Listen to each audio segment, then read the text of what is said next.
Now let's go ahead and open her up. And here it is. For drone professionals, hobbyists, and DIY enthusiasts, the Apache series cases that you can purchase at Harbor Freight just might be the most versatile, tough, and cost-effective way to protect your drone.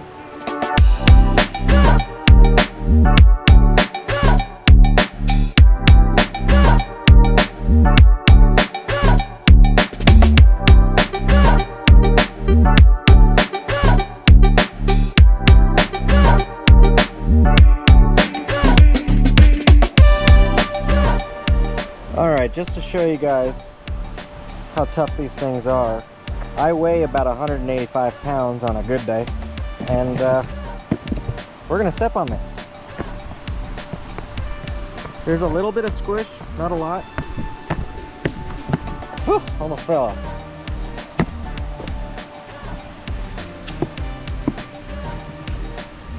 Everything's fine, no problem. Alright, I can't believe I'm gonna do this, but just to kind of show you guys, my stuff is in here. Shutting it, locking it. Didn't open. Let's try throwing it again.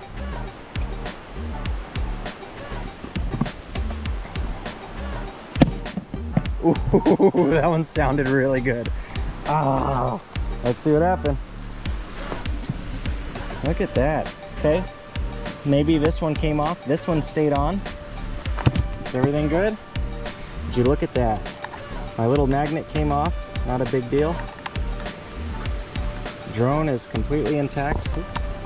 Little cover came off. I think that happened when I put it in though. Batteries are good.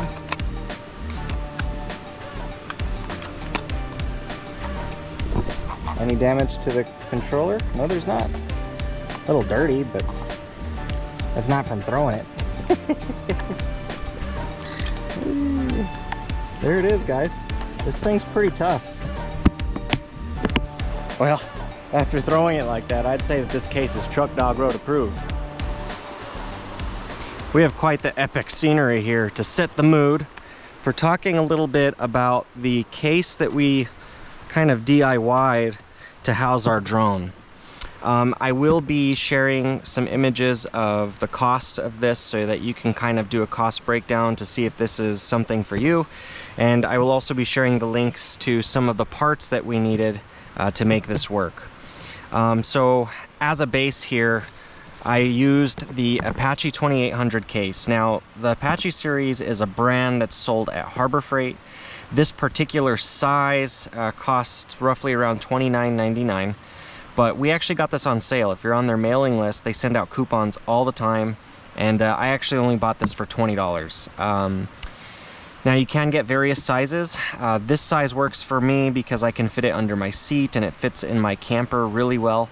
Plus it's on the lighter side, so I'm a huge fan. But let's go ahead and open it and I'll show you some of the highlights here. So here in the corner, I've got my DJI Mini. There's plenty of space here to accommodate a larger drone, but just note if you have any of like the enterprise drones, you're probably gonna have to get a size up to make this work. I just have the standard controller for your cell phone. I know that the controller with the screen is way more functional and supposedly better range, but honestly, I'm still a noob at this, guys, so this is honestly more than enough. This is just fine. And that just fits in here, nice and snug. This corner pocket here is where I put my charger, which this is a highlight I'll get to in just a second.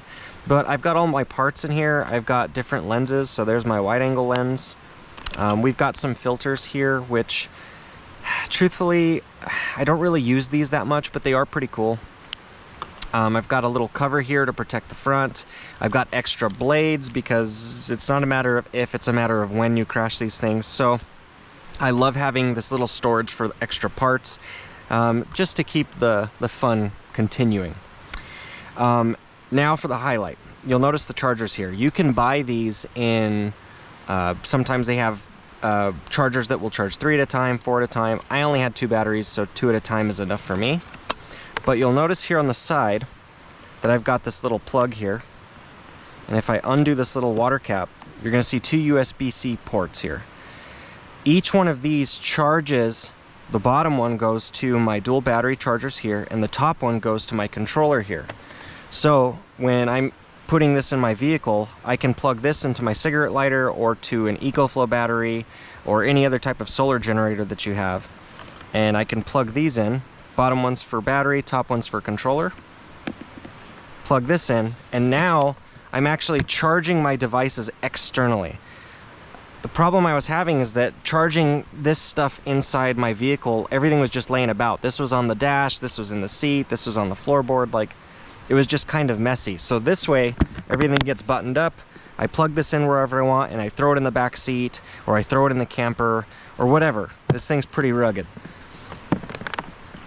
Now, this cost me about $6.99 on Amazon, and I'm sure you could find them cheaper, but I specifically wanted them in two separate ports so I could just pull one and all the power be directed to one thing at a time if I wanted. The dual battery charger here cost me $27.99. I'm sure you can find these cheaper on Amazon. You can find larger styles, different brands, etc.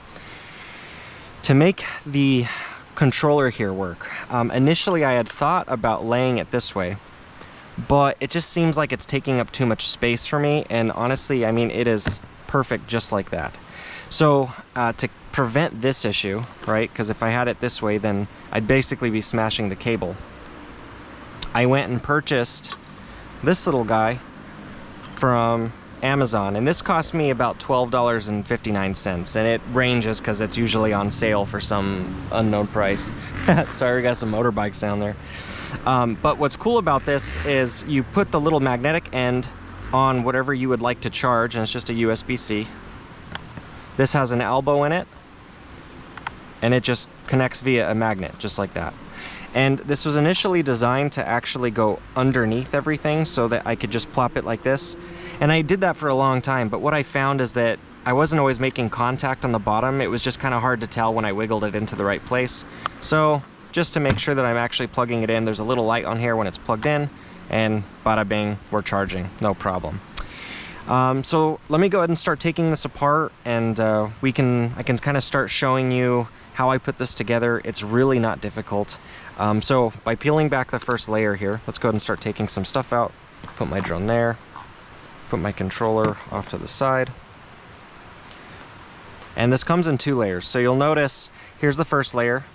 And if you look closely, you can kind of see that they're basically little blocks. And what I love about this is you don't need an X-Acto knife or like a hot blade to cut this out to shape. This makes it like just ridiculously easy. So there's the first. Let me go ahead and take out some of these parts and just put this on the floor for now. Beep. And then this is the second level. And this is basically a mirror image. If I put them up back to back, you can see, yeah, this way. It's basically a mirror image. But I did have to kind of slice that section out to make room for this. This is kind of where the magic happens here. Now, I've got RTV sealant in here, but this basically screws on. So I drilled a hole, you wrap this through, and then you screw this on top, and this will kind of sandwich it in here into the case. But I've actually got RTV sealant in there too, so if I throw this in water, I won't have any seepage coming in here, which is really nice. I also thought about shortening these cables. They're pretty long, but I've also got some other plans for these later, so I just kind of left it for now. And then so the top one goes to this one, the bottom one gets wrapped around and it goes into my dual charger here.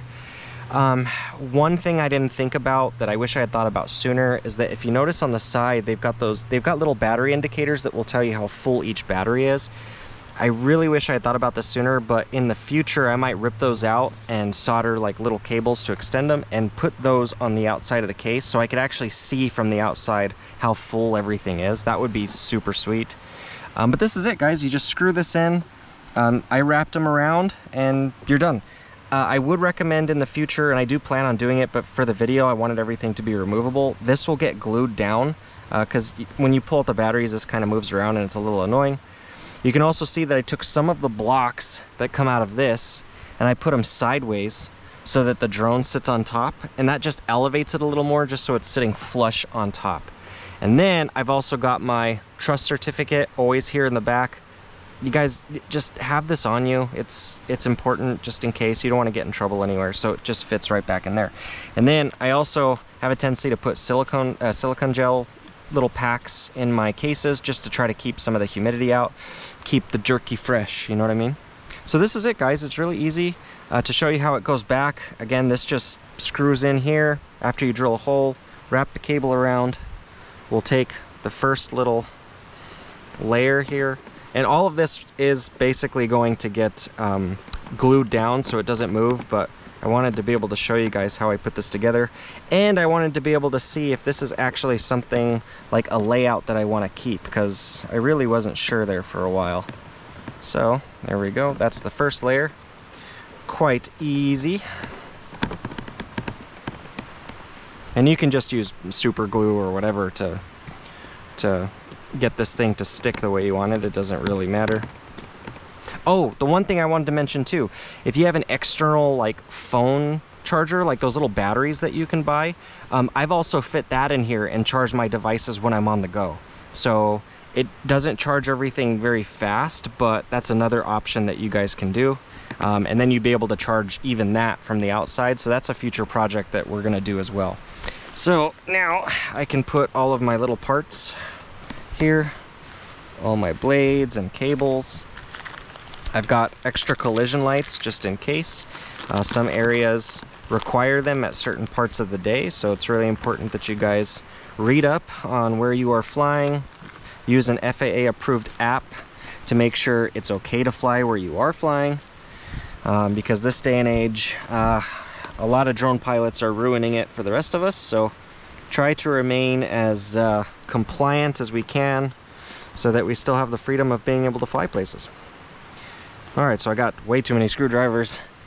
This is just an extra little screw-on cap. I keep it in here just in case. A few extra blades. And then my little filters. This just fits in there, it doesn't matter. And then this guy goes upside down, just fits right then and there. Boop, just like that. Connect it. And then my drone, I like it to face this way. I don't actually need the cover. I mean, you could just go like that. It's in a case, but I don't know, I kind of just like the cover. It is an extra step for me to have to put it on, but I don't know, I'll probably stop using it eventually, but for now, I use it. And there we go. Now you're ready to go. Go throw this in the back of your seat, plug it in to charge it. If you're not charging it at the time that you're using it, then you just shove this right down in here, and bada bing, you're good. It's as easy as that. So this thing did cost, to put this together, we're under $100. You can probably go even cheaper if you're looking for things that are on sale. But I will be honest, there are some competitors on Amazon that do this for cheaper. You can have a case for cheaper, but you're not going to be able to externally charge everything while it's in the case. And this is what was a specific reason why I decided to do this. So it did cost me a bit of money, but what I'm hoping is that this video and this idea inspires you guys to do something similar, make it better, and more importantly, I hope it inspires manufacturers to do something like this, because honestly, they're making some pretty good cases out there, and it would not cost them too much more to put something in like this that would be able to charge everything externally, especially if you could turn this into a backpack. In fact, I've got some ideas at some point to put some straps on this to basically make it a backpack, or to look for a cheap kind of foam backpack out there and make some internal battery storage while we're carrying it. So those are all projects I plan on in the future, but for right now, I hope this inspires you guys to do something similar. DIY solutions like this often influence the aftermarket world, so I'm hoping that this is one of those things. It's worked for me. I hope it works for you. Comment and let me know if you guys have any upgrade ideas or things that we should change to make this even better.